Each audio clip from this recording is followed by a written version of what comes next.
Vaig per davant el reconeixement del meu grup parlamentari al treball de la Plataforma per la Dignitat del Llaurador i el de les organitzacions agràries que duen anys reclamant canvis dràstics per al sector citrícola.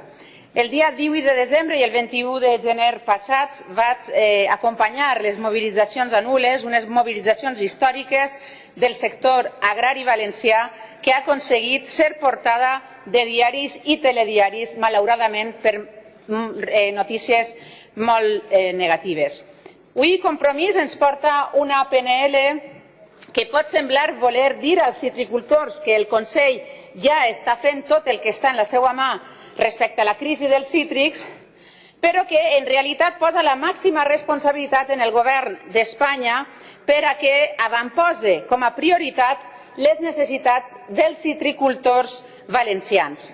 Amb les votacions oposades en el Parlament Europeu i el posicionament ideològic oposat que els partits ací presents mostrem respecte als acords comercials internacionals, sembla impossible arribar a un consens si s'intenta abordar l'origen del problema. Un problema enorme que està portant a la ruïna més absoluta a milers de llauradors i llauradores valencians. I és que el centre de la qüestió, des del nostre punt de vista, és quan el lliure comerç mata o ajuda als xicotets llauradors arran del món, d'un costat i de l'altre dels acords i dels tractats. És un fet que l'apertura de les fronteres i la falta de regulació dels mercats està tenint des dels seus inicis, com en aquest cas, conseqüències nefastes per als llauradors i llauradores. No sols perquè la taronja i la mandarina són béns de fàcil conservació en càmera i els comerciants prioritzen la venda de les varietats importades. Disculpeu, però jo sent molt de soroll. Té vostè raó, per favor, baixen la veu, perquè se sent moltíssim. Quan vulgui, senyora. I els comerciants prioritzen la venda de les varietats importades encara que entren en competència amb la fruita local, sinó també perquè com l'entrada d'esta fruita que ve de l'altre costat del món arriben també malalties, plagues i productes fitosanitaris desconeguts en Europa, amb la qual cosa es converteix en una doble amenaça. I totes sabem que amb la dificultat que suposa analitzar tota la fruita que entra en vaixells en el nostre territori per les capacitats tan reduïdes d'inspecció en frontera, és quasi impossible, com deia el diputat Nadal abans, aconseguir que la fruita entre en les mateixes condicions que s'exigeix als productors europeus en matèria fitosanitària. Per altra banda, està la qüestió tan reclamada de l'activació de la clàusula de salvaguarda de l'acord comercial del Parlament Europeu amb la Comunitat de Països de l'Àfrica Meridional. I per abordar aquest tema anem a l'arxiu audiovisual de les Corts. Una setmana després de l'aprovació del mencionat acord, l'alhora síndic del meu grup parlamentari, Antonio Montiel, li preguntava al president Puig durant la sessió de control del 21 de setembre quines mesures pensava prendre el Consell per protegir el sector citrícola valencià. La resposta del president Puig és digna d'emmarcar per la quantitat d'arguments incomplits que trau. Per exemple, parla de que la Comunitat Valenciana prendria mesures i eventuals salvaguardes en funció de l'estudi d'impacte que l'acord preveu per al sector citrícola. Aquest estudi ni està ni se l'espera. Així que ja em diran en funció de quins criteris i indicadors es pot aprovar l'activació de la clàusula de salvaguarda.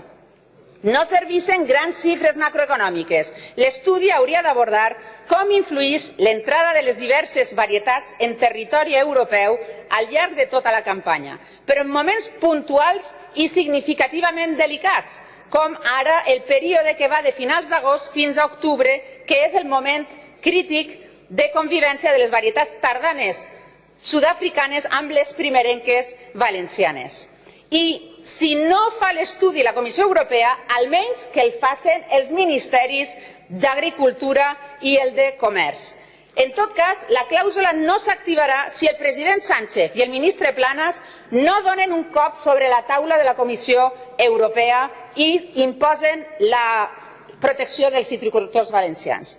Respecte als deures pendents per part del Consell, la PNL anomena el Pla Estratègic Autonòmic, un pla que probablement s'estiga fent dins de la conselleria, però sembla que les organitzacions agràries no en saben més que el que es va comentar en una reunió l'11 de gener. El que està clar és que aquest pla estratègic no tindrà sentit si no és abordant l'eterna demanda de les organitzacions agràries de reestructurar el sector i fer un pla de reconversió varietal.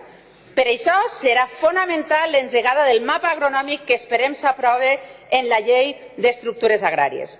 Altres qüestions pendents a nivell de la Comunitat Valenciana, la promoció del consum de cítrics valencians a la Comunitat Valenciana, a Espanya i, evidentment, a Europa.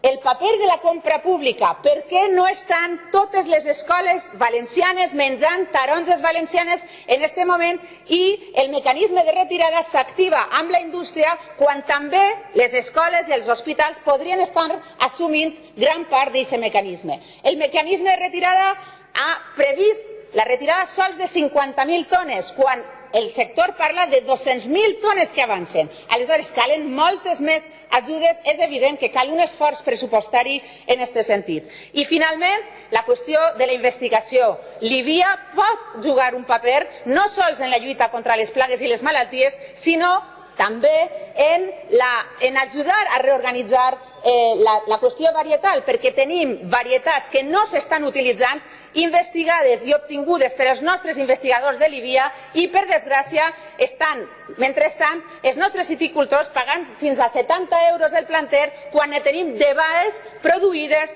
per els investigadors de l'IVIA. Aleshores, des del nostre punt de vista, aquesta és una qüestió central.